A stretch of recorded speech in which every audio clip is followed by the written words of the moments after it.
Great. Yeah, let's do it. All right. So, in case some of you received an email earlier this week, Jonathan Mills couldn't join us today. He had a family emergency, but we have a fantastic presentation and fantastic speaker here in place. Michael Irwin. He's going to be speaking today on Docker Compose, and I'll let him kind of get into that here in just a minute. But I want to thank everybody for joining today. Ruby Nug is traditionally a in-person meeting, but we're doing the best we can, and I think this is pretty good. Our group is, we have a solid group here, and this is. I'm really happy with the results of being able to see everybody face to face with some of us and enjoy some time together here. Really appreciate you, Michael, for jumping in on such a short notice. Michael Irwin is an application architect at Virginia Tech. He's spoken at RB Nug previously, and I'm sure many of you already know him. He strives to modernize how software is developed and run on campus, but by driving the adoption of Docker-based workloads, CI/CD pipelines, the public cloud, single-page applications, and more. As a Docker captain and community leader, meetup organizer, he has the opportunity to share his experience and experiences with others, but also learn how others are using the latest technologies. When developing, he writes code in Node, Java mostly, and JavaScript, but actively contributes to projects written in other languages and frameworks. He's blessed to have a beautiful wife and 4 fantastic daughters and 1 son. And 1 son. Awesome. All right. Well, thanks, Tolga, for the introduction, and thanks all for having me. I guess I'll go and preface this with, it's last minute change, and I hope everybody doesn't see it as a little bait and switch type thing. So hopefully we still have a good time together. And I just hope to have fun too. So I was actually kind of looking forward to diving a little bit into GraphQL as well. So instead you're stuck with me. So oh well. I'm gonna go ahead and share my screen here, and we'll see how this works. I'm gonna do some OBS magic fun today too. So we'll see how this goes. All right. I'll move you guys over here. Okay. So all things Compose. I know Tolga just provided an introduction of me, but I'll do just a little bit more as well too. So I've been full-time at the university for about 10 years now. It'll be 10 years in May.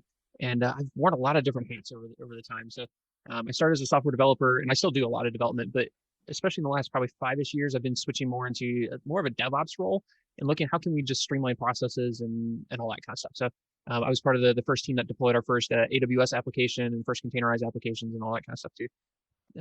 So I like to play on the bleeding edge of things, and we'll talk about some bleeding edge stuff today too. So I also am an adjunct faculty member with the CS department. I've been teaching for several years now, and actually this semester I'm doing a class on Docker containers and containerization and all that kind of stuff too. So get to hang out with a lot of students, and well, I guess I don't get to hang out this semester. It's all virtual asynchronous, so.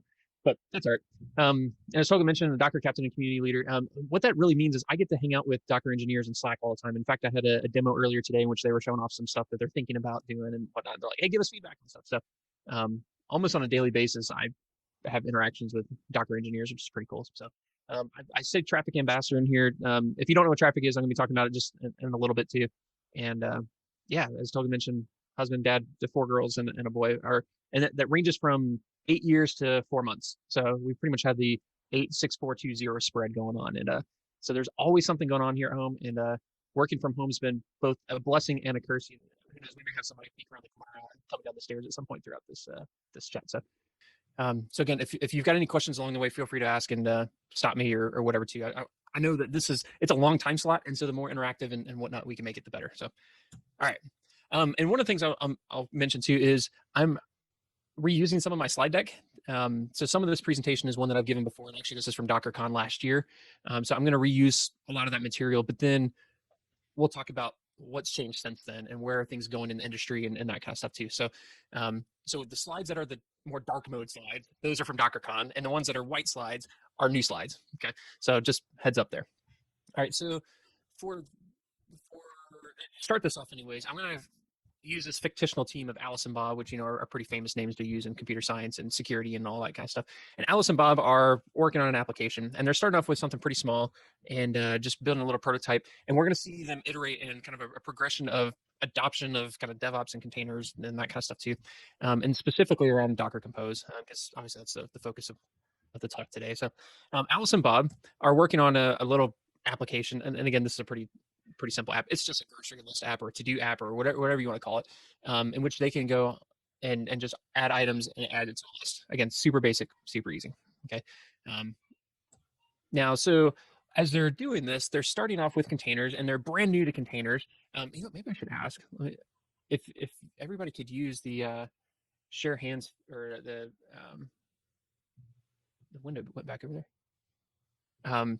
If you could raise your hand if you use containers at all. I'm just kind of curious of where we are. And you can use either the thumbs up or reaction. So at the bottom of the Zoom window, you should have the various reactions there. So I see a couple thumbs up. Okay.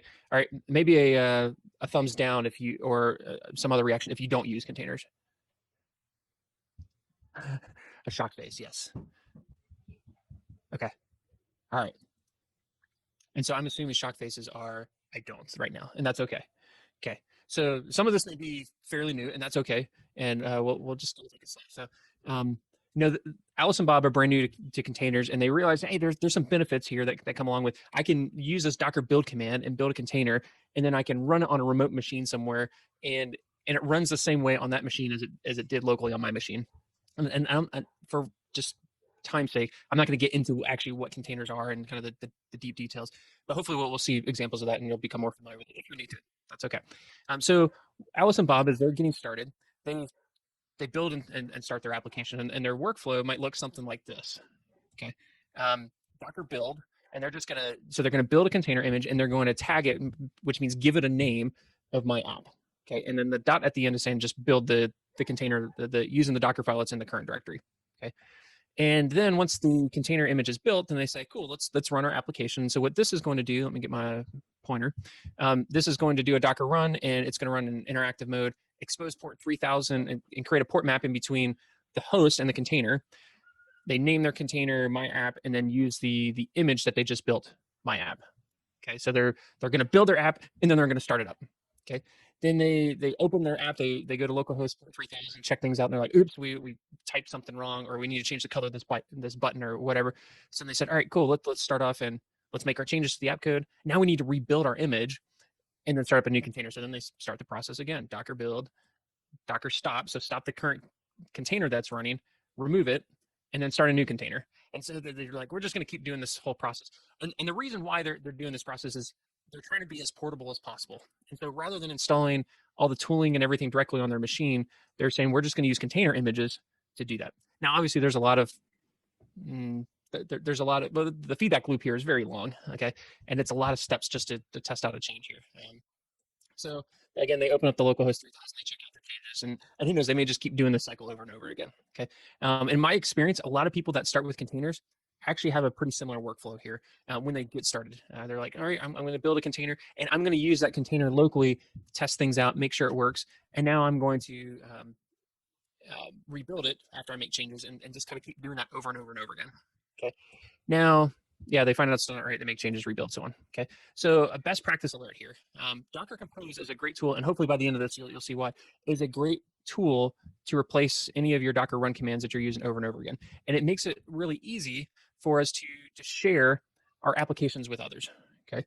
Now, what do I mean by that? Well, first off, we have to talk just a little bit about how and what Docker Compose actually is and how it actually works. And then we'll hopefully see how this fits in. Okay. So what actually is Docker Compose? If you're not familiar with the Docker architecture, I know this may be a little bit of fire hose treatment, probably this whole talk it will be, but that's okay. The way Docker runs is it runs as a daemon on the machine. Okay. And it exposes itself to the rest of the machine using a REST API that's local on the machine. Okay. And then the Docker CLI is actually just a client to that REST API. Now, let's do a little bit of playing here. Okay. And let me switch to my terminal here. Okay. So the Docker socket is how that gets exposed on the machine. So I can say, I'm going to do a curl request against var run docker sock to containers v1. I don't remember what the right version is. Let's see if I get that right. Oops, 41. Okay, so right now, I don't have any containers. So what this is actually doing is it's making a curl request, okay, against the Docker socket, in which the host name part doesn't matter. I can make up anything. I can say, let's just put a bunch of random characters there. Okay, it doesn't matter. And then here's the API path. So the API version /container/JSON. Right now, I don't have any containers running. Let's just run something in the background. Let's run Nginx, it doesn't really matter. Okay, and so now if I curl that, I get details about the Nginx container that's running. So at the end of the day, the important thing to remember is that Docker is exposing itself as a REST endpoint, and the Docker CLI is simply a client against that. Okay. Now, what this allows us to build a lot of really cool tooling, such as Docker Compose, because what Docker Compose does is it allows us to have another abstraction, another tool that interacts with that same REST API, and we'll see the sorts of things that it can do. So with the Docker CLI, I do Docker run commands, and it's just doing a start container command and maybe attach or whatever. But Docker Compose will orchestrate a lot of commands and kind of figure out what do I need to do, and now let's execute that against the API. And again, we're going to see lots of examples. So I want you to kind of understand how it fits in here. Okay. Docker Compose, its configuration is written in YAML, well, because like everything in DevOps uses YAML now. And because of that, it can be version controlled and included with your app stores. And we'll see some examples of that here in just a minute. And it makes spinning up dev environments a piece of cake. This final piece here was something that was brand new at DockerCon when I originally gave this talk. And it's that Docker Compose is an open specification. In fact, it's actually called just the Compose spec right now. And the Compose spec, I made Windows my other screen over there, so it keeps switching on me here. Let me actually do this real quick. 1 second. Rearrange the window. Okay, so let's go here. And so the Compose spec is an open specification now, and you can view the spec and get all into it. But what's neat about it is that other industry partners are contributing to it. And again, we'll talk about some of those specific things here in a few minutes. Okay. All right. So some of the commands, and again, we'll see this being used a lot. As Docker Compose up, we'll spin up everything. Docker Compose down, we'll tear everything down. And then logs will let us view all the logs from our applications in a single stream. And there are a lot of other commands, but we're not going to, these are the 3 most commonly used ones. So let's go back to Alice and Bob now that we understand a little bit of what we're talking about here. So their Docker build command, what we can do is we can create a Docker Compose file. Okay, so this Docker Compose.yaml, and specify the services that we want to run. And I can put multiple services down here. We'll see examples of that in a little bit of adding other services to that. So this first service we're going to just call app, and the container image that it's going to use, rather than specifying an image, we're going to say, hey, go ahead and build the current the Docker file that's in the current directory and use that as the container image. Okay, so we're kind of porting what we were doing in the terminal over to Docker Compose here. The next thing is we can now port over the port mapping. So port 3000, now we can just define in our Compose file. Okay, and one thing to note too, and I've got a note here, Compose does offer both a short syntax and a long syntax. So if you are sitting here like, wait, 3000:3000, which one's container, which one's host, and what is this mapping? There's a more verbose syntax where it would say target 3000, publish 3000, and you can make it a little bit clearer what's going on there. For this case, I just pulled exactly what we had over from the command line. And so at this point, I've got a Compose file that I can use. For those of you that might have been doing Compose in the past, one thing to note is now that the Docker Compose tooling is aligned with the spec, the version key is no longer required in the Compose file. So if you've written Compose files in the past, you'll notice I don't have the version 3.8 at the top, or whatever. The Compose tooling will automatically kind of discover and figure out what things are, how to parse the schema and use it. Okay, so let's actually see what our updated workflow looks like here. So before, where they were doing the build and run, now we can just say Docker Compose up build. Now make some changes, up build, and now we're at least down to one command, a reproducible command. All right. But a best practice here is this workflow still sucks. Having to build a container image every time that we make a change just to see that change. How can we still make this a little bit better? And the idea here is to make a container that's designed for development. And the second paragraph here, where possible, mount the source code into our dev container that's watching for changes and then respond to it. So like, for example, if I'm doing a React front end, okay, I can mount all my code into the container and have it, if I'm just running the default React tooling that's doing Webpack and watching for file changes and all that kind of stuff, then once I make a change, it's going to see those change and rebuild the app, and it will be available to me. Node has similar mechanisms. Java, especially if you're doing Spring Boot, has similar mechanisms. If I change a class file, it'll automatically deploy it and hot load it in. So that there's a what a dev container looks like will largely depend on your application stack that you're using. Okay, so in this case, they're using a node-based app, and so we'll see what that looks like here in just a minute. But again, there are similar mechanisms for most other language stacks. So explore what dev tooling exists for the frameworks that you're using. How can you shorten the feedback loop? That's one of the main tenets of DevOps. It's how do we shorten feedback loops so that we can respond quicker? And that's not just to user bugs and features, but we should also be thinking how do we streamline our own feedback loops and our own processes. So let's do this. So in this case, again, since it's a node-based app, what we're going to do here, and we'll improve on this still in just a minute, but as a first pass, we'll say, cool, let's use a node image, and we're going to start that container by saying, hey, let's do an npm install to install all the dependencies, and then let's run the app in dev mode. And then we're going to mount all the source code into the container. So then as we make changes to our app, theoretically, we should see the application respond to it and go from there. Okay, so let's take a look at this. And let me move the participant window here. And boop. Okay, so I've got, let me make sure I'm on the right tag here. Okay, so in this Visual Studio Code here, I've got the Docker Compose file that looks just like the one that we had there. Yep, and then I've got my source code here, and it's mounting the source code. Now this also has an extra module or extra volume here. You can completely ignore that. That's not actually a best practice anymore. So I'm going to remove that. And we'll remove the version. Okay, so let's spin this up and see what happens here. So Docker Compose up, and I'm adding the -d flag so it'll run in the background. And we'll wait a moment for this. And so if we now follow the logs, we'll see the console output being streamed here to the output here, and it'll take a minute to run the npm install and all that kind of stuff. So let's just take a look at the app real quick. If you're not familiar with Node, don't worry about it. This app isn't all that complicated. So in this example, our entry point script is this index.js. And what this is doing is it's using Express, which is a very lightweight HTTP routing framework. And we're putting endpoints to say, anytime somebody makes a get request /items, call this function. To post items, call this function, put items or whatever. And so this is basically the API that's backing our application. Okay. And no, Ron, this isn't Cats 1.0. I'm sorry. Maybe we'll have to find a way to pull Cats into this. So, and then I tell the app to listen points 1000, and it kind of goes from there. And so this is the back end, the API to the app.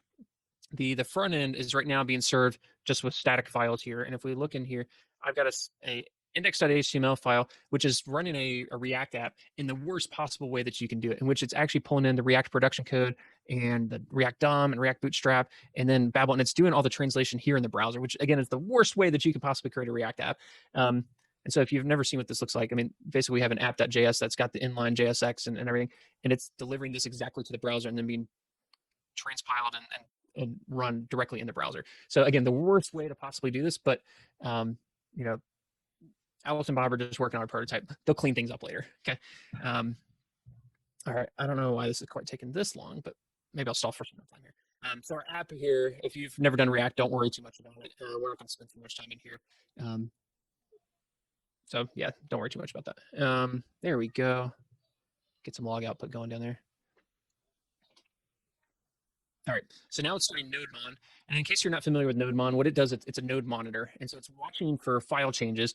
And so if I go in here and if I make a change, even if it's just a new line, and if I save it, it sees the change in the file and restarts the node process. And so basically I can build node-based applications, and anytime I make changes, it's just automatically restarting the app. Again, trying to find ways to shorten that feedback loop. And now if I go to my browser here, so let's split screen that. I can go to localhost 3000 where my app is running, and I see my to-do list, and I can say finish talk, put it on the items. Oops, I guess I'm not too responsive there. There we go. And I can check things off, I can close it out, etc. A pretty basic app. Now, if I go back to VS Code, let's make a change here. Let's make our add item button. Let's find where it is, add item, and let's make it more exciting by adding lots of exclamation points. Now, if I go back to my browser and refresh, I should see that it's now much more exciting. Okay, which I know. Okay, yeah, it's a pretty lame example, but as I make changes, I'm not having to rebuild my container image every time. It's being done on the fly. And so yeah, depending on your framework and your tooling, whether that's a Java recompile or whatever, there are ways to create a dev-enabled container so that you can get this kind of responsiveness with your application. Okay. Cool. So, yep. All right, so let's make that not quite so exciting. Let's take that back. We see it restart, and then let's go back to our slides. All right, so that was our quick first demo. But now Bob recognizes something. Okay, so he recognizes that if we look at the Docker file, okay, we see that we're specifying the image we should use and a starting command. But then he also knows in our Docker file, we're also specifying what image we should be using, as well as some other commands. And he's like, hey, wait, this is a problem because now we've got our environment basically defined in two different locations. So if I change node 1 to be node LTS Alpine to node 15, we're going to jump off the LTS bandwagon and now go to node 15. Now I've got to remember to do that in both places if I want to make sure that my dev environment matches what I'm using in production. Okay, so isn't that a problem? And I say yes. We want to use the same environment in as many places as possible. Okay, so the way to answer this, one way to answer anyways, is to use multi-stage images. Okay, multi-stage images are quite often used to separate build time from runtime dependencies. Okay, and what that is within the Docker file, you would see basically two different from statements. And let's imagine I've got a Java project in which, in order to run my Java app in production, I might need a Java web server. Let's just pick Tomcat, and I'm going to run a war file. But in production, I don't need a JDK. I don't need Maven, Gradle, or any of the tooling that comes along with that. But I need all that in order to actually build my app. So with multi-stage builds, what it allows me to do is have one stage that will have all the Java tooling I put in my source code, and it compiles my code and everything. And then my second stage will copy the output from the first stage. And so then my final image is much leaner and tighter. And then I don't have to ship a compiler and all that other stuff. I'm just shipping what I need at runtime. And so multi-stage is really, really cool. But we can also use multi-stage in other ways. And this is one example here in which we can use multi-stage to better our local development experience. Okay. So what we can do is we can tell Docker Compose, hey, use this multi-stage Docker file, which we'll do here in just a minute. But instead of using the final output, the production version of the image, we're going to target an intermediate stage. Okay. We'll see what that looks like again in just a second. So our Docker file on the left here, this is what we had before. We still want our final output to be the same, in which we have just our production code and whatnot. But now how do we break this up a little bit? Okay, so what we have here is we still start with the same from, and now we add this as base to it. And so what this does is it gives this stage a name that we can reference later. So we're going to start from node LTS Alpine. We're going to specify the working directory. We copy in our dependency stuff here.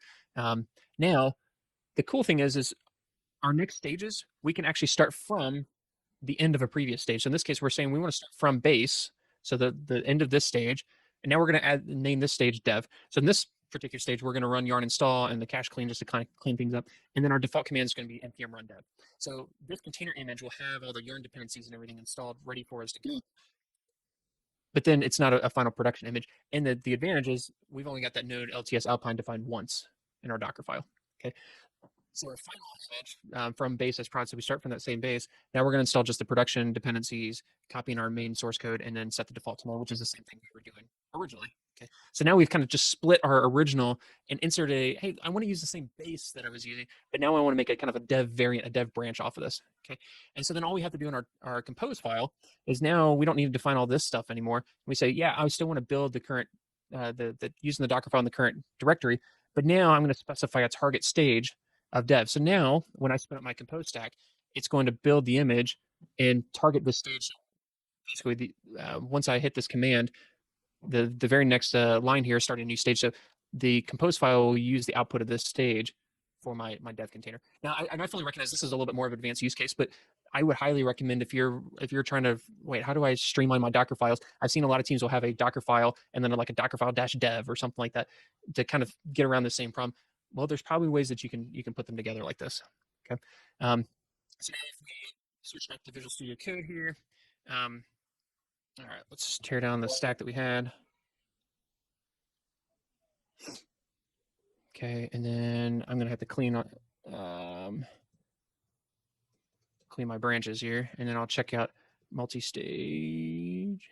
Is that what I call it? What was about compose multi-stage?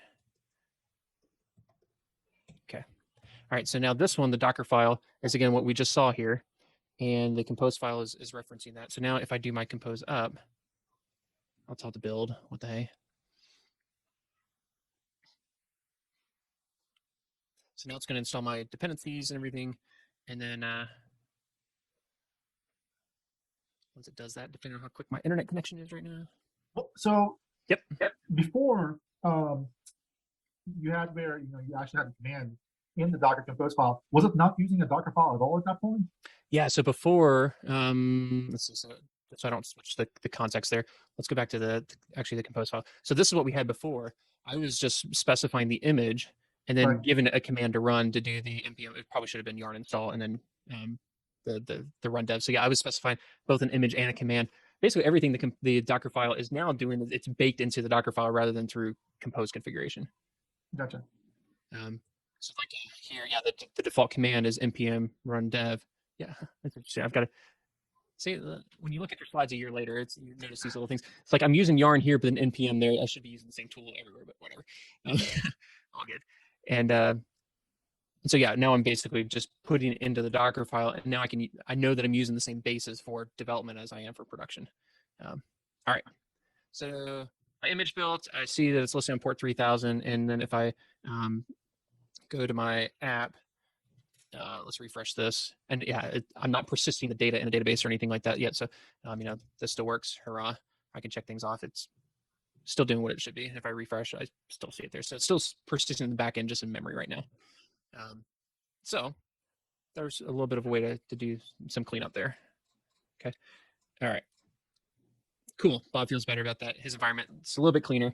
And so, Alice and Bob have been totally cool. Our prototype is successful. Investors want to invest in our super simple to do app, but people don't want to lose their data. How do we add a database to this so that we can actually keep it out of memory? Cool. Let's talk about how to do that. I think, okay, there we go. I'm not seeing your slides right now. Oh, yeah, that might help, huh? All right. There we go. Okay. Thank you for that. So yeah, Bob feels better, and now Alice says, "Cool, let's add a database to our app." How do we do that? Okay, so obviously we've got to add some code to support that, but then we need a database running somewhere. So how does this fit into this? One of the things I'm going to mention to, and those that are still fairly new to container development, cloud native thinking, that kind of stuff, I would highly, highly, highly recommend you take a look at the 12-factor app methodology. There's a lot of really good things in it, and there's one particular area that talks about configuration and how, in order to have an app that's portable, so you can run it in the same code in prod and staging or QA environments or local development, is that basically all the things that can and should change, like database credentials or database hosts, that kind of stuff, should be injected into the application from the environment. Now, environment can mean a couple different things. It can mean literally environment variables. It could also mean files that are on the host machine or are provided by container orchestration systems or whatever. But that basically the things that change should not be baked within the app, but should be provided from the environment into the app. Okay, and so we're going to see that being used here as well. So again, there are two main ways to configure an application. One of them is environment variables, and I would strongly suggest that environment variables should be used for anything that's non-secret. Okay, environment variables are just leaked far too often, especially like in debug outputs or that kind of stuff. I've seen several applications that may use a kind of error handling system, and every time exceptions or whatever occur, it'll report to another system to say, hey, this occurred, but then here's also some context around it, and that may include environment variables. So if you are using something like that, there's a good chance that you may be leaking in credentials if you're configuring your application using environment variables. So just be very careful when and how you use environment variables. Files are another great type of configuration. I see this used in many different types of applications, whether properties files or YAML structs or TOML, or I mean, there's a bajillion different ways to make configuration files. And quite often, and this is what I would recommend for, especially for credentials, use a combination of the two. So a lot of times you'll see an environment variable that then references a file basically as a pointer. And so if the environment variable gets leaked, great, somebody knows the file path that the secret's at, but it doesn't leak the secret itself. And so that's a very commonly used pattern. Okay, so if we're following this pattern, we should practice and use it even in local development. Okay, and I'm a big believer that our dev environment should use dummy credentials wherever possible. And I've done many kind of workshops on campus at Virginia Tech, how we can use like mock CAS or mock SAML, mock OIDC providers, and basically fake the people that we are using in local development. So then we can do like automated testing or that kind of stuff. But then we never have to worry about, oops, I'm leaking credentials or whatever. And at the end of the day, especially for most authentication protocols, they're protocols. So you can swap out the real implementation with the local mock. And that's something we're doing a lot of and trying to increase the adoption of as well. And so again, if we can have dummy credentials, then for local development, we can store those in our code repository and not have to worry about, great, they got leaked. Well, so what? They're dummy credentials. Several years ago, I was working on a project in which over the weekend, one of our Jenkins build servers, I guess, fell out of patching and it got compromised, and decided that talking to China was super important. So it was sending all of our application code and everything to China. And I'm sure somebody's like, hooray, we got the gold mine, we've got these credentials and like all these container images and everything, but there was diddly squat in it. So what? Because we didn't have any real credentials in any of our code repositories and any of our build systems. It was all just dummy stuff. So yeah, we had got a little nasty gram from the security office and the network monitoring group of how much upload our machine all of a sudden started taking on over the weekend. But at the end of the day, we didn't have to scramble to now go rotate lots of secrets and all that kind of stuff, because we followed this practice from the start. So if I wanted to add MySQL, let's look at the right screen first, okay? And I know this is splitting over two screens. So what we're doing is we're adding another service to our application. And this other service, we're just naming it MySQL. And we specify an image and volumes. This first volume is the config that we're going to put into the container to kind of bootstrap and get started. And then this MySQL data, varlib MySQL, this is where MySQL in the container stores all of its table data and everything. So what we're doing is we're saying we want to store that data in a volume, in this case just on the machine, and a volume named MySQL data. So if I restart the container, it can pick up where we left off. So it's kind of persisting that data across container restarts. Somebody decided they want to call me, but nope. And we specify some other environment variables here. So the user file that we should use, a password file, database file. So again, we're specifying environment variables and saying, hey, the value for the username, the password, and the database is inside of these files, which we're mounting into the container. And then we do the same thing within our app. So our app is written to support being configured using these files. And so I specify, okay, the username is found in this file, the password's in this file, the DB's and the database name's in this file. So again, if we leak all of our environment variables, who cares? Great. And now we just have to figure out how do we get those files to that. And for local development, we're just going to mount them in. In production, we may use a container orchestration framework or something else, or maybe even the startup script or whatever that kind of populates and gets those files in place. But my app, all it knows is I've got this file, I use the data that's in it, and I'm good to go. Okay, so let's go ahead and check this out real quick.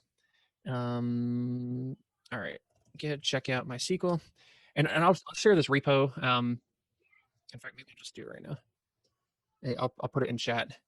And so if anybody ever does want to kind of try out these demos or whatnot later, they're welcome to do so. There's that. Okay. So what we've got here is the same Compose file we were just looking at. And it's got two different services, the app, the MySQL. It's mounting in the config directory. And that config directory says, hey, the database name is going to be to-do, the password's going to be secret, which I know is so super secure, but who cares? It's just a dummy credential. And then my username is going to be MySQL user. Okay, so let's go ahead and spin this up.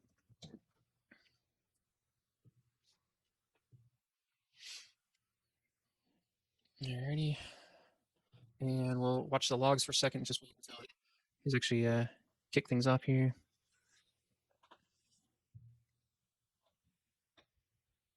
All right. Okay, so now our app is connected and it's listening on port 3000. So let's go back to our app and refresh this. And let's make this a grocery list. So I'll say milk and eggs. And of course, we got to get some ice cream. And okay, so I refresh, the data's still there. That's cool. Let's go back to VS Code and let's look at let's actually go into the MySQL container. Oops. 9387. So what I'm going to do here is I'm executing a command. I'm basically saying I want to run inside this container MySQL command, and my password is secret. And let's show my database. I'll zoom that in just a little bit while I'm doing this. So let's select to do. Oops, use to do. Sorry. Show tables. Select star from to do items, and now I'll zoom back out just a little bit here. And we see there's my milk, eggs, and ice cream. Okay. So as I was writing items through the website, we see that they were being persisted here in the the database. Maybe I'll add one more. What's something I should get? Maybe first person chat that says something I'll add it to my list. Bread. Bread. Okay. All right. We'll do it. So bread and just And peanut butter. Peanut butter. It's so true. And so we need to get peanut butter and of course some jelly. All right. The staples of life, right? And then I go back to my database and we see that I've got bread, peanut butter, and jelly in there. So now I can have lunch tomorrow, assuming I actually go shopping for my groceries. Okay. But we see that the containers are connected. I've got my 2 containers, my app and my SQL. Now, I'm not going to get too much into container networking and all that kind of stuff, but one of the just the neat things that Compose does for us here is the host name for MySQL that the app is using is literally just the host name MySQL. Now, if I go on my machine, and if I dig MySQL, that's not going to give me an answer. That's not a valid host name. But one of the cool things is within the container networking, and we're not going to turn this into a networking talk, don't worry. Docker says, hey, these 2 containers are on the same container network here. So requests to the MySQL host name will resolve to the IP address that this container is using. So the app is just simply saying, hey, connect to this host name, which then resolves to this container and will connect to the MySQL database in this container, which is pretty awesome. So yeah, container networking sounds really complicated, but the way I think about it is if 2 containers are on the same network, they can talk to each other. If not, they can't talk to each other. And Compose just makes this a lot easier to kind of wire those pieces together. All right, let's continue on our journey. So great, now everyone can run it locally without worrying too much. And so at this point, Alice and Bob, they've got their code in a Git repo, and anybody can clone the repo and then run Docker Compose up, and they've got the app working with a MySQL backend to it, or MySQL data store for it. So that's cool. You can get a brand new machine and start contributing right away with zero. The only thing you need installed on the machine is the container engine, Docker engine. That's pretty cool. All right, so now our manager is noticing our React app is that JS or app.js file and realizing, hey, this is pretty terrible. Can we make it a normal React app? Because it's hard to hire people that want to and tell them, hey, here's our single React JavaScript file. Can we do this in the standardized way? And sure, we can do that. How does that fit into the Compose world and the containers? Well, it's not too bad. Now, the thing that we should do though is we should think about, do we combine that right now? Take a step back, Michael. Right now, our app consists of 2 containers. One that's the MySQL database, and then the other one that's both our API and our front end.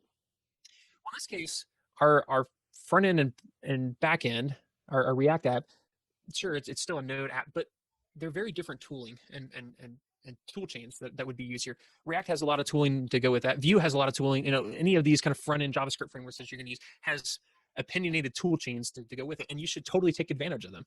So the thing we don't want to do is say, hey, figure out how to bolt it into the NodeMon stuff. Where it's like, no, don't do that. Follow what makes sense for that framework, that tool chain. Okay. So what we want to do is we want to let the backend watch its files and restart just like it's doing, but then let Webpack, which is part of the React tooling, watch and transpile the front end and do its own thing. Okay. Well, then what we can do is we can kind of use a smart proxy to handle the traffic routing of when I open up the app, am I opening the front end, the back end, or basically who should handle this request? Okay. We should send all the API requests to the back end and then let the front end handle everything else. Okay. So this is where I'm going to mention traffic after I get a quick drink of water.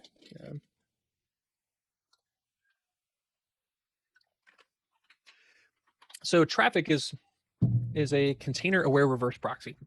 Now, if you have no idea what reverse proxies are, I'll give a 15-second answer. It's basically a process that's listening typically in ports 80 and 443, the normal HTTP proxy or HTTP ports. And as it receives requests, usually reverse proxies don't handle the responses.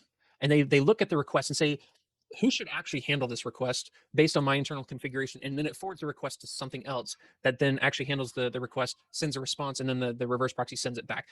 The reason to do this, in this case, maybe our app, we only want on any given machine, only one process can listen to port 80 and port 443. But if we're wanting to run multiple websites behind the same or on the same machine, we've got to have something smart enough to figure out how do we do all the routing.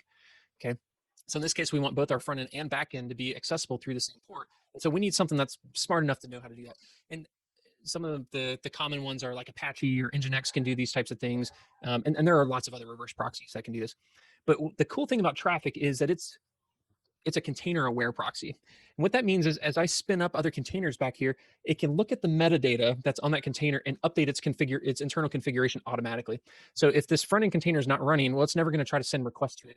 But when it shows up, and we'll see what this looks like in a minute, when the container shows up, traffic sees a container show up and then looks at the metadata and says, okay, cool, I'm going to now update myself. So when requests look like this, I send it to that container. Otherwise, I may send them to another container. Okay, so it's by being container aware, it's constantly listening and watching the ecosystem there of what containers are running and when do I send things where. Okay, so what's that look like? It looks like something like this. I specify the image and say I'm going to run traffic, and then I tell it it's going to get its configuration. The provider for its configuration is going to come from Docker. There are lots of other ways it can get its configuration, and we'll actually see some examples of that a little bit later.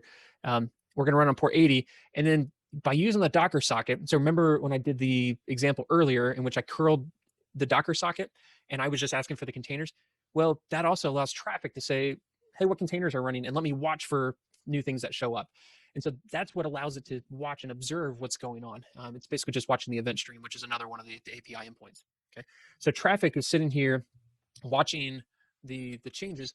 And now if I add these labels to my app, what this says is for the backend routing rule, basically, if the host name is localhost and the path prefix is /items, okay, I want to handle that request. Okay, and when the request gets sent to me, I'm currently listening on port 3000.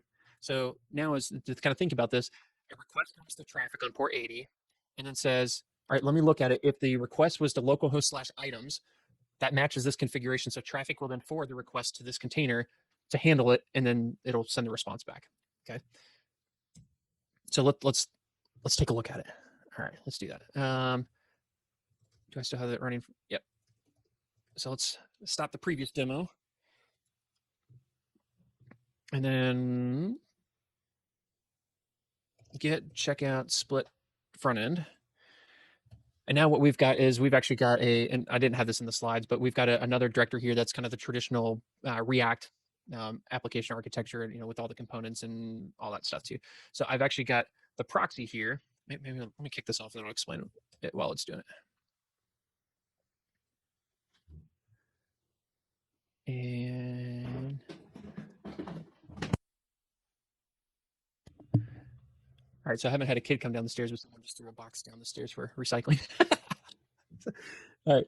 I'm pretty sure I had that container image, and maybe it's pulling that image down. Anyways, all right, so there it goes. Okay, so while it's doing that, I've got the proxy here. It's listening to the Docker socket, and then I've got the labels on the back end. So it's going to get localhost and path prefix /items. The front end, and this is again another just container that's running. It has a front end rule that say, yeah, container just crashed down. This is nice run. Its configuration rule is just host. It's just the host name of localhost. So what that means is, as a request for localhost comes in, it's going to go to one or the other of these containers here. If it's /items, it'll go here. Otherwise, it'll fall back to this other one, and the front end will handle it. Okay, so that's kind of what's going on here. All right, so we see our front end is running. It's in production mode. Our app is running. So let's actually take a look at this, and let's go here and let's refresh. Yep, but now I'm not on localhost 3000. I'm just on localhost port 80, and now I still have all my records from my database because my database persisted, and I can now add something else. I don't know, just write something else here. It shows up there. Now let's go back to Visual Studio and let's go to our front end and let's grab one of our components, the add item form, and let's find our button and let's make it more exciting. And since this is using the React tooling and everything, when I save this, and I will save it right now, we'll see it compiling and then it automatically refresh the browser with the changes there. So I've got this kind of split front end back end. And in fact, if I just go to localhost /items, I'll see there are the items coming from the API. So the traffic reverse proxy is looking at the request again and saying, based on the configuration from the containers that I've discovered, who should handle this request? Okay.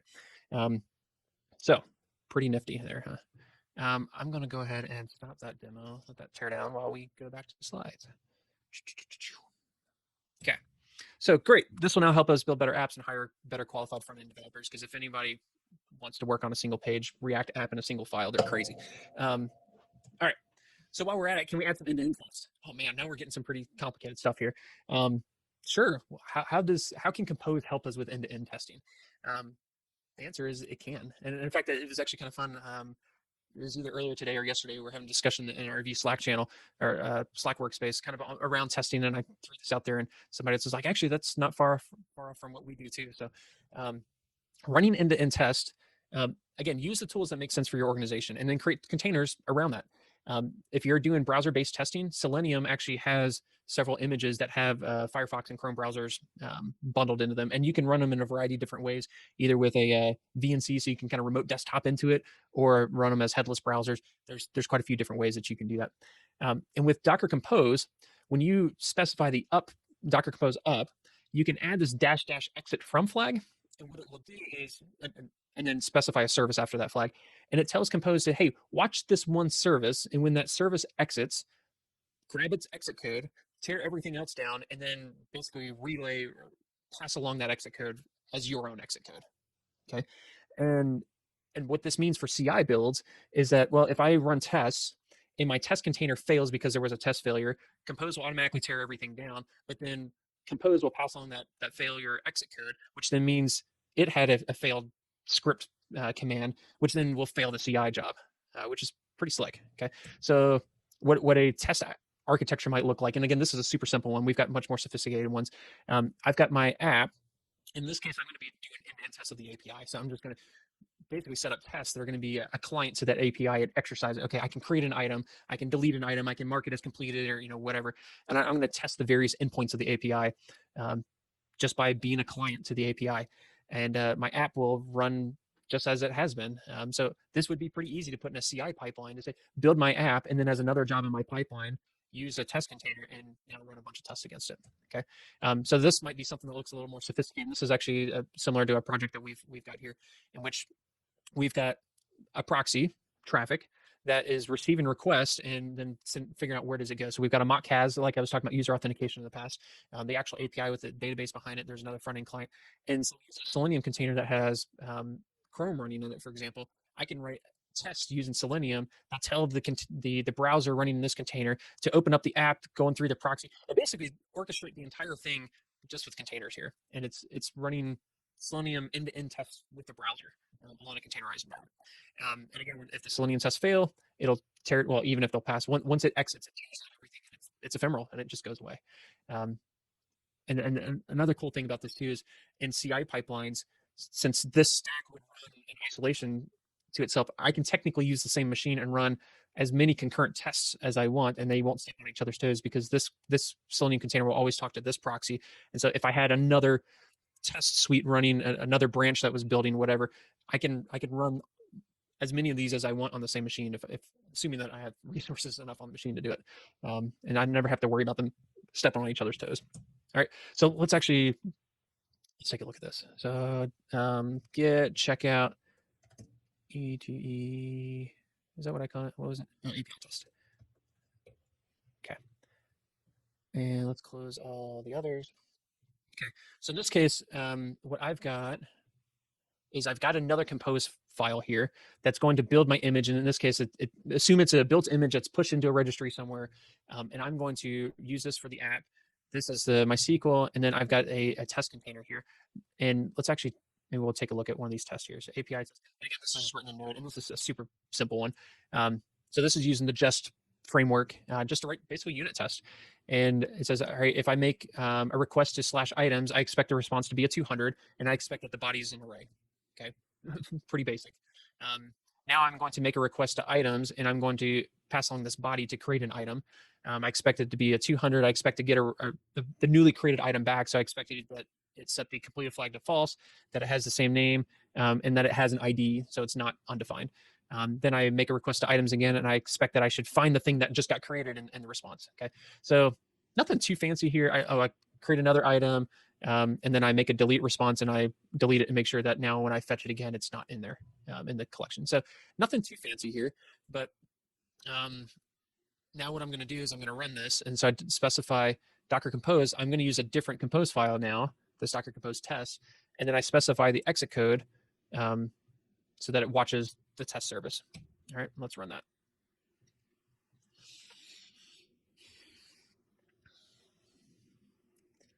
All right, so my tests here are, I'm using a tool called wait on that basically just waits for everything to be up and running before it actually kicks everything off. I know that was really quick because, well, this app is something that's pretty quick to start, but I see the tests that ran, they all 3 passed.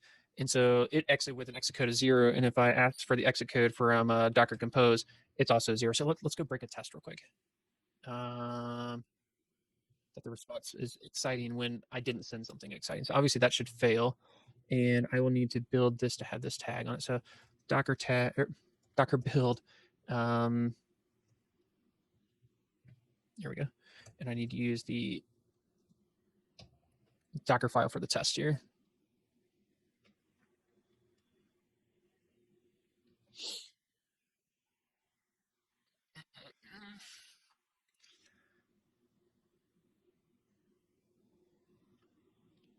And again, I mean, in this example, I'm doing everything with Node, but for a lot of the projects that we're doing on campus, most of our teams are Java shops. We do have some Node development teams as well, but so instead of writing all this in Node, it could be JUnit test, and I'm just using an API client to. So it really doesn't matter what framework and tool that you use, and that's kind of the whole beauty of the containers here. So let's run this again now, and now I've got a test container here that should fail. So it's waiting for the app to start up. And so, yep, now it failed and said, hey, I expected this value, but received this value. And so now my test failed. The test container had an exit code of 1, and Docker Compose also had an exit code of 1 as well too. So if I had this in a CI build, that would fail my job from there, which would be sad, but whatever. We'll get there. All right. So enough DockerCon content, onto the new stuff. Maybe I'll ask. I know that it's about 7:10 right now, and it's been a long fire hose of stuff for me. So questions, thoughts so far? Or does everybody need a minute or two to get up and stretch for a second? That was really good. A lot of great information there, Michael. I'm still trying to process some of the security stuff on how to get files into the container at the end and whatnot. I guess it's all up to the DevOps guys. Okay. Well, maybe so once I get through the rest of this, I can do a little demo of, all right, how would I inject files into a container? Yeah, that'd be awesome. Time? Okay. Michael, this is Jim. Hey, Jim. You may have already you touched on the fact that a great thing about this is the fact that you can just do a git pull and a Docker Compose up, which is a very good thing. But for those new to containers, do you have other sort of selling points for using containers and sort of why it should matter to people? Why should it matter to people? That's a great question. So that you have them.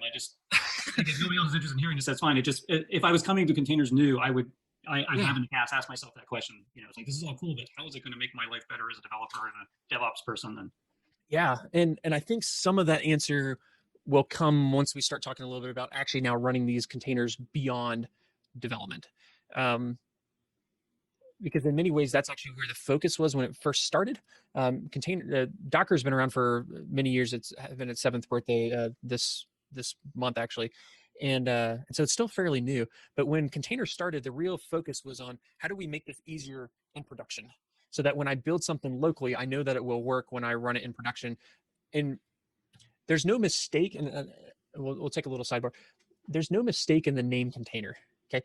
And if we take a step back and kind of like a historical and where the analogy comes from, a long time ago, shipping used to be done with really ad hoc practices. If I were a vendor of goods or a maker of goods in the 1700s or whatever, I would put my stuff in bags and barrels and crates and whatever else I could find.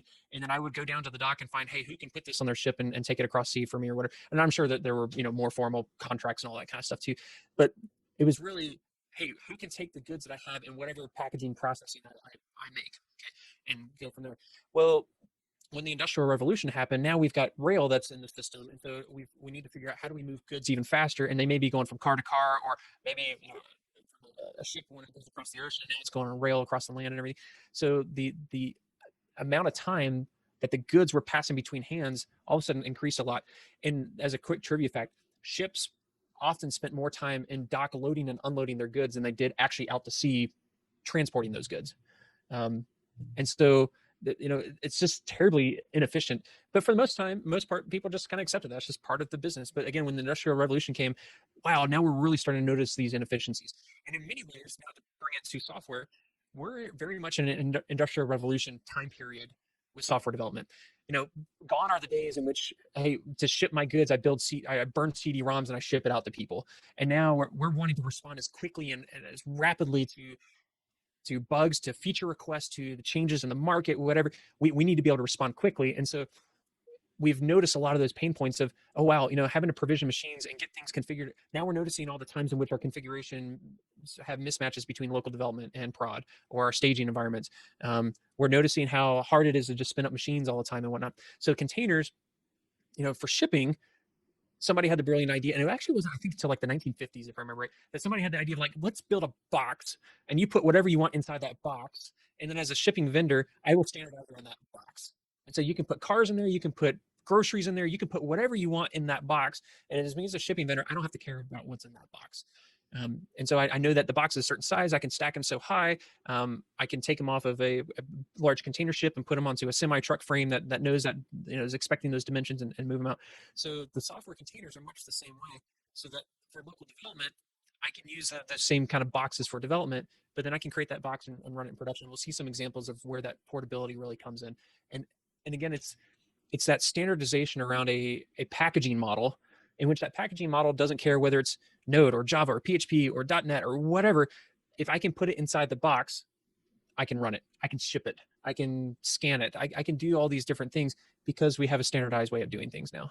And that's really the big selling point. But it's hard to see that until you actually play with it and experiment with it and experience it firsthand. So it was kind of a long answer to that question, but Jim, did that work? Yeah, that sounds good. Thank you. Awesome. So I want to mention something first, and it's called Docker Context. And I know not many people have probably used it, but what Docker Context do is, going back to the very beginning, when we have our local CLI is talking to a REST endpoint, by default, that REST endpoint's just locally on my machine. But I can use Docker Context to say, rather than talking to my local machine, talk to a remote machine and run commands against something somewhere else. Okay. And I can do that using the Docker Context command. So the Docker Context create will let me create one. Docker Context use will let me use one. And then ls will list the context, and export and import will allow me, I can create a context and then I can share it with everybody else, and they can use it within their own tooling and whatnot. Now, one of the ones that I see used actually fairly often is an SSH context. And what this does is I can configure my local Docker engine to run commands against a remote machine, but instead of exposing that Docker API, on the machine itself, what this will do is we'll actually SSH into the machine using your local SSH agent, and then execute the command after it's SSH'd in. And so this could work out pretty well if you just have a box somewhere that you're wanting to run containers or whatever on, and you want to manage it remotely and without having to SSH into it all the time. Question. Yes. I ran a server, a Ubuntu server, and usually I put files directly on the server and to put up a Python program on Flask. But I was wondering, what about using Mac and using Docker? What about doing what you suggested? Yeah. Doing it from my Ubuntu or Mac computer to my Ubuntu server? Would it work like that? It absolutely could. In fact, I'll do a little demo of that here. Let me see. How can I do this? Okay, I've got a demo in mind I can do here that I'll do in just a second. So what we can do is, effectively, I can have this box sitting somewhere, and all right. So for your Python Flask app, I can create that as a container image, and I know I didn't talk registries, or how do I get that image onto the machine? So you could use Docker Hub to push the image there, but then exactly, from your local machine, you could say, hey, instead of talking to my local Docker engine, talk to the engine that's on that Ubuntu machine and start commands, or your Docker runs are no longer running from your machine, but on that remote box. So in fact, let's try a little demo here. Let's pull this up. And what I'm going to do is I'm going to use Play with Docker, which is a website that lets me kind of have an instance here in the cloud. Okay, so I can run Docker commands here. That's cool. But one of the things it lets me do is I can actually SSH into this. So I can grab this, and let me go to my terminal. Let's see. I think I've got this set up. Let's just go full screen terminal. Okay. And in my terminal, let's do a Docker context. Actually, make sure I don't have one already. I Okay. say I can't see it though. It's not made. It's not shared big enough to see. Okay. Do I just need to make the text bigger? Or No, are you no, not seeing it at all? Like when you're sharing slides, I'm not seeing it at all. Sure, big enough. We're seeing your console right now. Okay, And, so you see my terminal? Yeah. Okay, Mhm. all right. Yep, so then that's what I want you to see right now. So what I'm going to do is I'm going to set up my local terminal here to have a context that will SSH into this play with Docker instance and run commands against it. Okay, so I'm going to do a Docker context create, and I'm going to just call it PWD for play with Docker. And so this is going to be a Docker context, and host equals // and so that's the username at host. And now I can do a Docker context use. So now use that context we just created. And let me go split screen here. Yeah, I was just saying that I couldn't see it though, or what you're doing in it. Is all I meant. Oh, In gotcha, the gotcha. terminal. It's- Okay. Yeah, So, sorry. no, you're fine. So now if I do a Docker run, and I'm going to run it in the background and 8080 nginx alpine. Okay. So I'm doing a Docker run command. But if I go now to the play with Docker instance, you might have noticed that this port 80 badge up at the top showed up. But if I do a Docker PS here, I'll see that nginx container is running here. So locally on this machine here, an nginx container just started up 10 seconds ago, and I can open up the app, and there's my welcome to nginx. So from my local machine, I can do all the same things, and yep, and now I'm executing against the Docker engine that's running on that instance. Yep. And in case, let's see, SSH context, I can share this. Wow, that's cool. I've got a blog post actually on how to set this up too, and I'll put it in chat for you so that maybe it can help you out as well. Sure. Thank you. So, Sure. Mike, quick question. No. This looks like it's really dangerous. You don't really have an indication that that you're in that context. How can you see that you're in a particular context? Is there a command for that as well? Yeah, so I can do, let me just get the terminal back full screen here. So if I do a Docker context ls, it does put a little star next to the one that's currently active. And there are other ways to change the context. So let me go back to the default. So I can do a Docker -- context equals pwd ps, and so I can specify the context inline. Or I can do it as an environment variable as well. Not echo wouldn't work there, export. And so now if I do a Docker PS for this local shell, then it will be using that context. So there's a couple different ways to change what context you're using. Yep. And one of the things that let's see, I think it's got.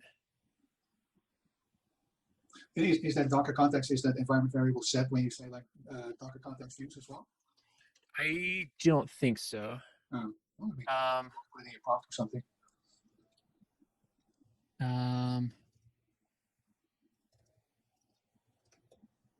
Oh, no, okay. I also just set that here. Yeah. Let's do it in a new shell here. Yeah, so it doesn't set it globally. Yep. And I guess I have the plugin disabled right now, but the shell that I use includes various, what Git branch I'm in, or all that kind of stuff too. Yeah. And many of those also have the ability, could look up what context and put that on it. So if I were using this every day kind of thing, I would probably put that on my shell. Yeah. Cool. So another pretty cool little tidbit there, using the Docker context. And so, yeah, you can use SSH. And again, kind of the nice thing there is it's using your local SSH agent. So all the keys that you've got configured and any other config. So I could theoretically put an alias and SSH config for, one of these boxes or whatever. Anyways, it's pretty cool. I would recommend checking it out too. So, but now I'm going to talk about taking Compose beyond Docker. Okay, so everything that I've showed so far is running against a Docker engine. Okay, but once you leave kind of local development and you go to like, if you want to use ECS or ACI, which is so ECS is the Elastic Container Service by AWS. ACI is the Azure Container Instance Service. A lot of Kubernetes doesn't use the Docker engine anymore. It's using just a component of it called Containerd. It's like, how does Compose fit into all these other landscapes? Okay, and this is actually why the adoption of the Compose spec as an open standard is as marvelous as it is, because it's now letting others get very to be involved with this process and figure out how does this tooling work in other contexts. Kelsey Hightower, and I put this tweet here because it actually was pretty genius, and it was at a time in which I was like, man, this Compose spec is really, really awesome. And he was like, you know what would be Docker Compose for Cloud Run or Docker Compose for Lambda, in which I can specify my app in this YAML struct, but then I could say I want to run it now in Lambda versus I want to run it in Google Cloud Run, or just as a Swarm stack, or in Kubernetes, basically using the same specification of an application and changing around how I want it to be used. Okay, and deploying to all these different environments. And honestly, I think we could see a Docker Compose for Lambda at some point in the future, especially since Lambda supports container images now. But we'll see what happens. And Ron, I want some cookies. So. So let's talk about it. So the ECS context, this one's actually pretty slick. And I'll go ahead and say too that it's still fairly early in development, but it can do some of the basic stuff here. I can create a context that, in this case, instead of a Docker context, I'm creating an ECS context, Mike37, and then it kind of gives you prompts for, do you want to use a local AWS config file, or do you want to use environment variables to configure the context? And then once I've got the context, then I can use the context and then deploy stuff. Now, so one of the things that you'll notice here too is that this is not using Docker-Compose, it's Docker space Compose. And there's a difference here. So the Docker-Compose tooling is the tooling that's been around for years and years and years, and it's actually written in Python. And it was actually acquired by another company, and Docker acquired it and has evolved it over time. But over the last probably year and a half, they've been working to basically rewrite it all into Go. So then it's using the same tool chain that they're using for Docker. But one of the big advantages that they're looking at is they can have it basically as Go modules or Go SDK. So then other projects that want to build on top of it can more easily do so. So I'm excited to see what others may do with this if they had an easier ability to consume a Compose file now, deploy it in other areas too. So that's the difference here. Docker Space Compose is using the Go variant that's bundled within the CLI now. Docker-Compose is still using the Python-based mechanism. So, and we'll show you this. Yeah, I'm going to show this stuff. Okay. And actually, before we go too much in the slide here, I'm going to actually kick this off. And let me go to my Chrome window here, and I'm going to, okay, so I have a Git repo here, and I'll explain what's going on, but since it takes a couple minutes for it to run, I want to kick it off first, and then go from there. So in this project, this is, again, it's leaving Alice and Bob's project behind. I'm sorry, Alice and Bob. And I just have a Docker Compose file that says I want to deploy this image, and it's going to expose these ports. And the image is it's Nginx. And what I'm doing is just providing an index.html. So it's a super simple, just static website. And what I'm going to do is I'm going to kick off a pipeline that's going to deploy this into AWS using Compose. And again, since this takes a few minutes, I'm going to let it do its thing. Let me just make sure it starts. Okay. All right. And I'll show actually, yeah, let's go back to the slides here. So what this is actually a prototype of something we're looking at doing here at Virginia Tech. Because as I mentioned, I'm looking at DevOps and cloud strategy and all these different things. And one of the things that we're looking at how to do is how can we more easily deploy to the cloud without every team needing to become a cloud engineer or cloud experts and everything else? How can we lower the barrier of entry there? We're using AWS for all of our cloud-based stuff, but again, how do we make that as easy as possible? And how do we do it securely as well? So what I've got going on here is I've got a Vault instance. If you haven't used HashiCorp Vault, it's secrets management. Okay. And what I've got is my GitLab pipeline authenticates with Vault using credentials that are provided in every job. And once it's authenticated, it says, hey, give me credentials to my AWS account. Okay, so, and it does that through AWS role assumption. It gets its credentials, and then my pipeline has effectively done a role assumption into a role in my AWS account that gives it permission to do everything. With that permission, it creates a container image, pushes it to ECR, the container registry in AWS, but then also says, well, cool, let me do this compose up. Now, and we'll look at the logs in just a minute, but the compose up by default is creating everything that's needed to run this application. So it's going to start a load balancer. It's going to start the container using ECS Fargate. And it's going to, if my application has multiple services to it, kind of like, Alice and Bob's had the MySQL database or whatever, it's going to use AWS Cloud Map to allow the host name resolution between the containers. So it does a lot of this kind of stuff behind the scenes, and all I have to do is specify a Docker Compose up in my pipeline. Okay. Yeah. So what I can do with this is, by default, it's owning everything, but there are various extension points. And right now the Compose spec doesn't provide all of these different mechanisms. So if I want to say, here's the DNS name that I want to use, or, this is going to use, should have TLS termination on the load balancer. The specification yet doesn't provide mechanisms to do that directly in the specification. But what the spec does allow is these extension fields. So X dash anything is an extension to the spec, and it's up to the tooling whether to recognize that. So the Docker Compose tooling recognizes and says, hey, the CloudFormation script that the Compose tooling is going to create, overlay that with this other configuration, and now enhance it, modify it, change it, whatever. And so over time, as they start building out more of this tooling for other ecosystems, they may start to figure out, how do we generalize some of these concepts and now introduce it to the spec itself. And now we don't have to have quite as many extension fields in these other areas. So they're taking the kind of a gradual approach to figure out, how do we first, let's get something working, and now figure out what are the generalizations that we should make, and now put it as part of the spec. Okay. So these are two examples of those right now. And now with that, let's go back to my pipeline and see how it's doing. Okay, so the first one was building the image, and now the second was deploying. So we see all the different things that it's deploying here. So it's creating the target group for the load balancer, and log groups, and cloud map, and the ECS cluster, and log groups, and like all this stuff that now I don't have to even think about. It's all just kind of abstracted away from me, which is pretty nice. And so this will still take a second for it to run. I think when I did the demos of this earlier, it took about 5 minutes. So we may still have another minute or two. So maybe I'll go back to slides, and we'll come back to ECS in a minute. Okay. So one of the other spaces that's getting a lot of attention right now is the Kubernetes space.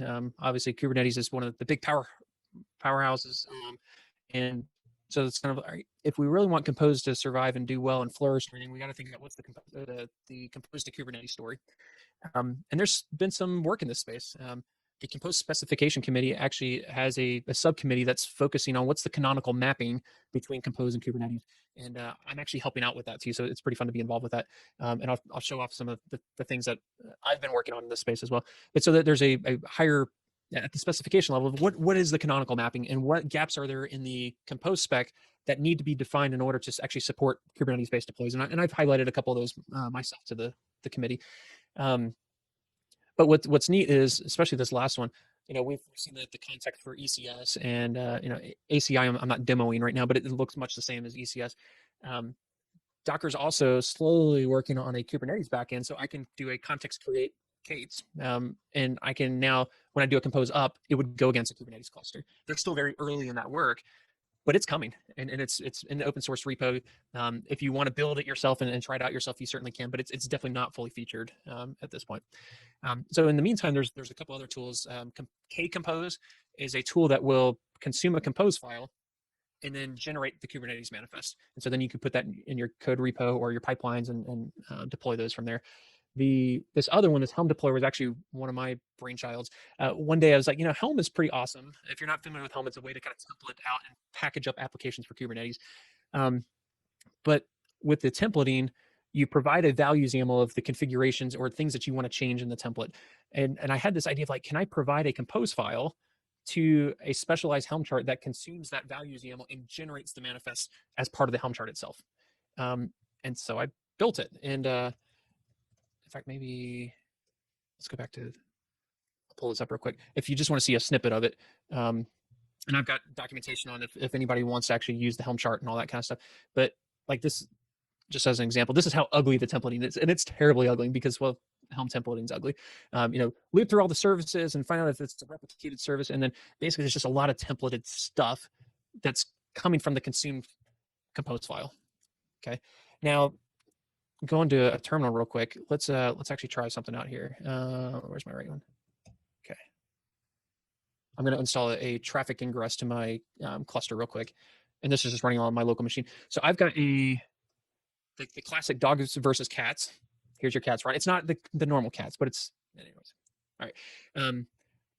So this is a classic application that Docker uses quite a bit, in which there's a voting app where you can vote between two different things. And when you vote, the vote goes into a Redis queue that then is processed by a worker node, another worker who then puts it into a database, and then there's a results app that displays the results. So a completely over-engineered, over-architected application, but it kind of just shows that the fact that, okay, I can run a node front end that's using Redis, and the worker is actually a .NET component, and then the results, I think, is just a PHP app. So it's lots of different languages and frameworks being used to provide the single application.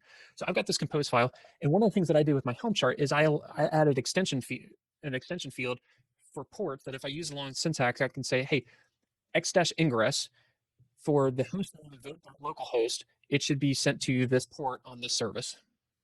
And if I've got cert manager, which is a pretty common tool, go ahead and issue a TLS certificate using this cert issuer from cert manager. And it's kind of the same thing down here with the results. In this case, I specify I want the host cert manager here for whatever reason. I don't it's even deployed now, so it doesn't matter, but this host would go from here. So I can say Helm template using that file, Mike 37 compose deployer. And this will generate, here's all the Kubernetes manifests that would be generated from that single compose file. So quite a bit there. And so then I can also even then say, well, let's go ahead and install it. Generate a name for it, dogs versus cats. And I got the chart name. So this will deploy my application into a Kubernetes cluster. Again, I'm consuming a compose file here. And if I look at my pods, it'll take just a second to get everything up and running. And again, this is kind of coming back to where the containers really could become useful. Again, I built these locally on my machine, I push them up, and now they're going to run in a Kubernetes cluster here. And now if I go to my browser again, and if I open up vote.localhost, I get my voting app here. And of course, I'm going to vote dogs because they're better than cats. And let's open up another browser here. And let me go split screen. Where are you there? Boop. Okay. Go. Okay. And so over here, I'll go to results.localhost. And we see that, okay, so now I should be split screen between the two. So if I go back and now vote for cats, we should see an update on the results page and vice versa there. So my app is fully deployed and I'm seeing the results going through and everything through. And again, I just consumed a compose file and I'm deploying it onto Kubernetes. And so I fully expect to see a lot more work in this space because learning Kubernetes sucks. If anybody's done it, I'm sorry. But it makes sense that there are subject matter experts in it because those that are operating and managing the clusters should know what's going on. But for most of the application teams, they don't. Man, having to define all these manifests, it's a pain in the butt. So give me a higher order abstraction that will let me deploy to Kubernetes or change my mind later and say now I want to go to ECS or I should be able to have that freedom. And Compose is really fitting that mark. Yeah, there's still more work that needs to be done to make it as brain dead simple as possible, but it's getting there. All right, so let's go back here real quick. And my pipeline finished. It took 5 minutes, 6 seconds. That was pretty close. And it deployed. Now, I don't have my pipeline actually telling me where my app is. So how do I actually open it up? So let me switch to my terminal here. And okay, Docker context ls. And let me switch to my Docker context use ECS demo. And if I do a Docker compose ls, this will list all the projects that I have in that space. And so I can say, okay, cool, sample app, Docker compose PS, sample app. Oh, sorry. Can't find Sue. You shouldn't be asking me for that. Let's see. Let me go.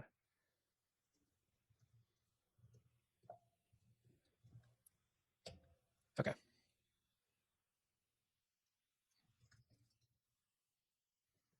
Oh, I'm doing it wrong. Docker compose. I need to specify the project. I'm doing it the wrong way. LS. There we go. Okay, so I get that. If I do a PS now, it'll list all the services. And this will actually tell me the load balancer that it's running on. I didn't specify a custom domain name and all that kind of stuff too. So I should be able to open this now. Let's go back to Chrome. And if I open that, there's my app. Okay, yes, Elmo and Daniel Tiger. And yes, I let my kids pick these. But there's my app that was generated through my pipeline. Again, just an Nginx static app. But it just did a Docker compose. LS and went from there. Now, one of the other cool things here, let me go and split screen with the terminal here, is I can do a Docker compose logs now, and this will stream my logs from the CloudWatch log group to my local CLI here. And again, I'm not having to do, oops, I need to do Docker compose. I need to specify the project, sample app, logs. follow. Thank you. Okay. And now if I go over here and refresh, there's a couple second delay just with how it works, but now I see the access logs being streamed to my local CLI here. And so any other output that I might have from my container will show up here, the log output. So pretty slick. And again, I'm just using all the normal Docker Compose tooling, and I was hoping to actually kind of do a demo of the Kubernetes backend, but I was running into just a little bit of trouble. The same thing exists. I can do a Docker logs with a Kubernetes backend, and now we'll stream all my services, all my pods from my Kubernetes directly here. So it's again, I can focus on the Compose tooling, and the context behind it will change based on where I'm running it. And I don't have to think of, wait, this is an AWS, I need to go look at CloudWatch log groups, or it's Kubernetes, so I need to look at these pods, or I can kind of standardize around the Compose tooling. So with that, that's what I got. So, you spin up a container, a brand new container that you haven't been running in ECS. How do you know what host address it's going to get? So yeah, the default one is just going to be, let me get just a terminal here for you. So by default, it's just spinning up a load balancer. And so it's going to be giving me the, whatever the random ID, the host name of that load balancer is in front of it. And there's a couple different things I can do with this. So with the CloudFormation overlay, I can specify a little bit of additional configuration to it, and like port mapping and that kind of stuff. Or if I wanted to, what I could do is say, if I've got lots of ECS apps that I want to run behind the same load balancer, and so I'm doing Compose up for a couple different things, one of the things I can do is I can say, hey, Compose, you're not going to be in charge of my load balancer, and I'm going to give you the ARN of an existing load balancer, so the Amazon resource number. And so then rather than creating and managing a whole new load balancer, it's just going to deploy and create the target groups and everything for an existing load balancer. And so then, if that load balancer already had DNS names or certificates or that kind of stuff, I'm inheriting all that, and I'm just deploying something else behind that load balancer. So as of right now, that's what a lot of groups are doing, because again, the specification doesn't automate a lot of that. So it's okay, I'm just going to create this out of band and then connect to an existing thing. So that's something that you put in your Compose file. I mean, how does it know to go create that load balancer? So by doing the Docker Compose up, it's creating the entire stack of everything that it needs to run. So if I didn't specify a load balancer ARN, it's saying, well, in order to access this app, you need to have a load balancer. So I'm going to create one for you. So it's okay. I guess that kind of makes sense. On your local machine, it creates a network. So yep. In ACS, the corresponding thing is a load balancer. Okay. Yeah. So you don't have anything in your Compose file that says a load balancer. Nope. It just knows to do that. Okay. Yep. So it does do a little bit of smart detection of, okay, what ports it's using. And so in this case, I'm using port 80, and it knows, hey, that's an HTTP port. So I'm going to use an application load balancer, but I could say, hey, I want to run Redis. And so I'm going to use whatever port it's on. It's not an HTTP port. And so it uses a network load balancer instead of an application load balancer. So it's already doing some of that kind of guessing, but you can specify and say, hey, this is going to be an HTTP protocol port. So use an ALB instead of an LB. Yeah, it's just like, this is one less thing I have to worry about. Actually, it's not just one stuff, right? Getting it connected and running and reachable. That's really where I usually get confused. So. Yep. And yeah, and so this is something we're looking at for a lot of our stuff here at Virginia Tech. If we're looking to get to the point where basically our AWS accounts, we've got an account per app, and then the pipelines for that application would get its credentials from Vault, and then it can automate and do everything that it needs to do to get that application deployed. And so, all right, we can have some shared templates of, here's how to do a Compose up, or whatever. The application teams define a Compose file, and then we as a platform team can say, all right, we're going to deploy that. Maybe today, maybe Docker Compose up using ECS context isn't quite where we want it to be yet. So we're going to make some other tooling that can consume that Compose file and then continue to work. But again, it lets us say the abstraction is the Compose file, and we can build whatever tooling around that and deploy from there. So we're pretty excited about it. But so another advantage of that too, Mike, if I can interject real quick, if you're in a larger corporate environment, is that you can spin it up in a local context and then switch over to the AWS context, hand off the Compose file to your ops team. Yeah, that's sounds awesome. Yeah. How is the can like the DevOps team then scale that somehow? Like do multiple machines or whatnot? Or yeah, how would that work? So by default, maybe let me switch screens and I'll actually log into the account real quick. So yeah, let me log into the AWS console real quick. So I'll be back in just a second.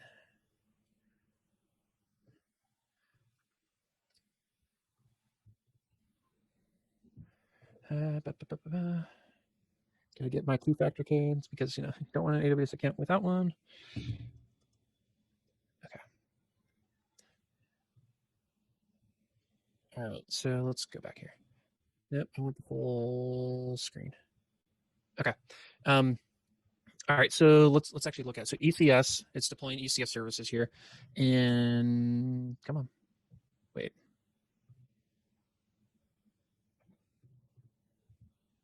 Here we go. Okay, so sample app has one service, one task that's running right now. And if we drill into this, I'll go to the service. It's got one task running. Blah, blah, blah, blah, blah. And I'll admit, I'm still getting my head wrapped around their new user interface here. Okay, let me open up this task. All right, I'm just going to go to the task definition here. Okay, so this app is running using Fargate. So it's there are no machines here. And so by default, it's using Fargate and not EC2 instances. I think there is a way to force it to use your own, if you've got your own auto scaling groups or your own EC2 machines, I think there is a way to target that. But there's going to be some more setup that you're going to have to do there. So by default, it's just using Fargate and spinning up ephemeral containers on micro VM somewhere. So no machine.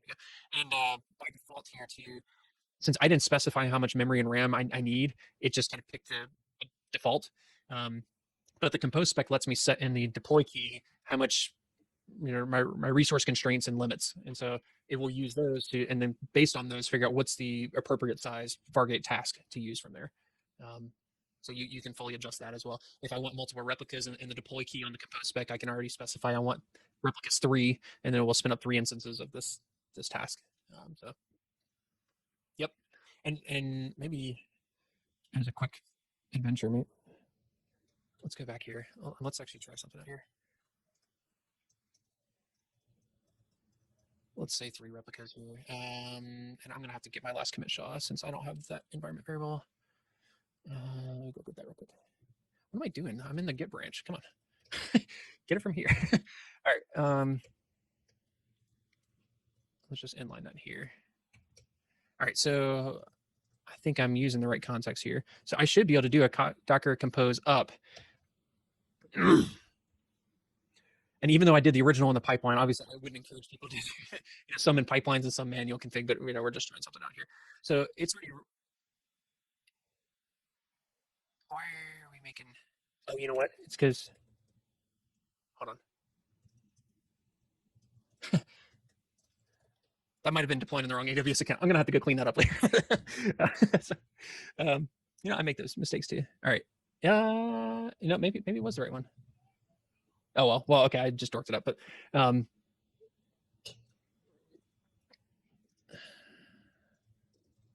Hey, you're human too, right? I know. See, I'm not perfect. All my other demos have worked really well. Now we're just doing off the cuff stuff. So, let's see if this works. It may have been that I didn't specify the project name, and so it was using a different project here. The whole additional risk always makes it more fun. I know. And so this was taking a little bit longer, and I think the reason is because it's doing some reconciliation. Because the first time when I did this here, I didn't specify the project name, and so I think it started creating a new project named sample-app, the name of the directory, and okay, so it said it created everything. Now the question is, did it actually? Let's see if it changed my. Heck on it. Just keep me in the old experience for right now. Skip. Come on. So yeah, so that's what it did. It started creating the sample dash app. So my pipeline was specifically setting the name, while the other one didn't. Okay. So I specified 3 replicas, and I see here the desired tasks are 3, and so it should probably be working on. So now it's provisioning other tasks. Because I did that. So the compose up is doing reconciliation to say, hey, what changed in the compose file versus what's in the cloud? And let me reconcile it so that your compose file is the actual expected state. And then let's sync those changes and make it a reality. So now it's provisioning my 3 other tasks here.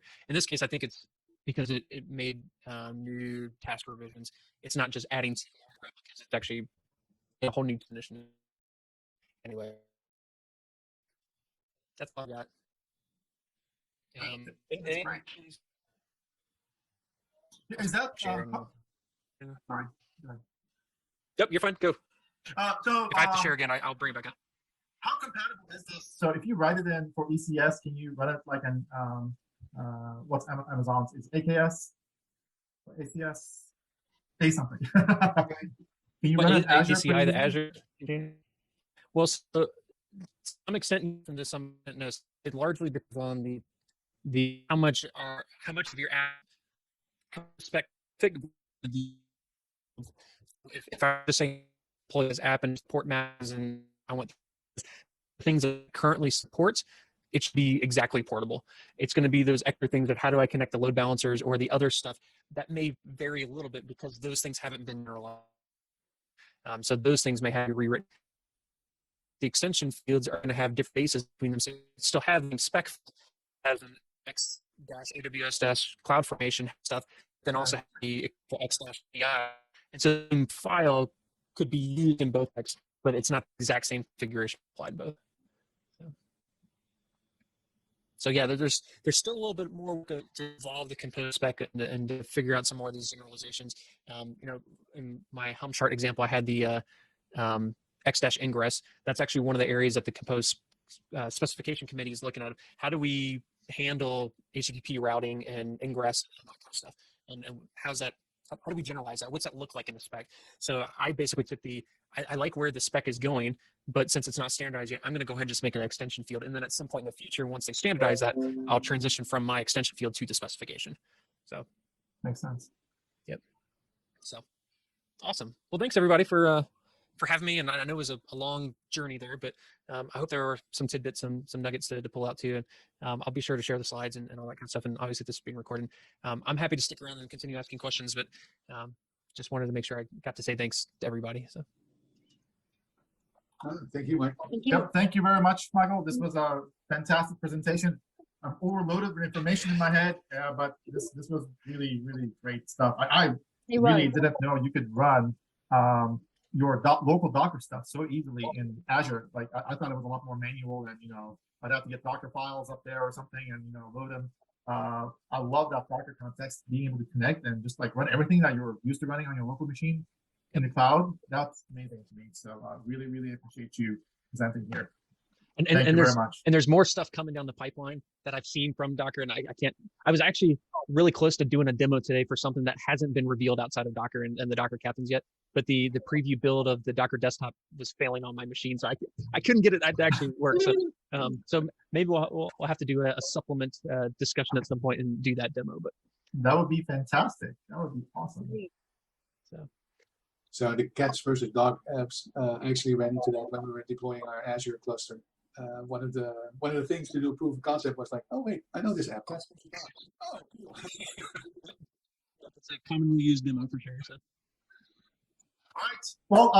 Well, that's it for this presentation. But next month, first Thursday of next month, which will be April 1st. So we'll have a meeting April 1st, or we'll be. Yes, we will. You won't be knowing the whole joke. We're going to be showing off advanced fiddler techniques. So I'm really looking forward to that. I know I use fiddler. I use like this much of fiddler, and I know there's like so much you can do with fiddler. And I know it's I've seen some people do some crazy stuff with it. So looking forward to that. So come check that out. First Thursday of next month. April Fool's Day.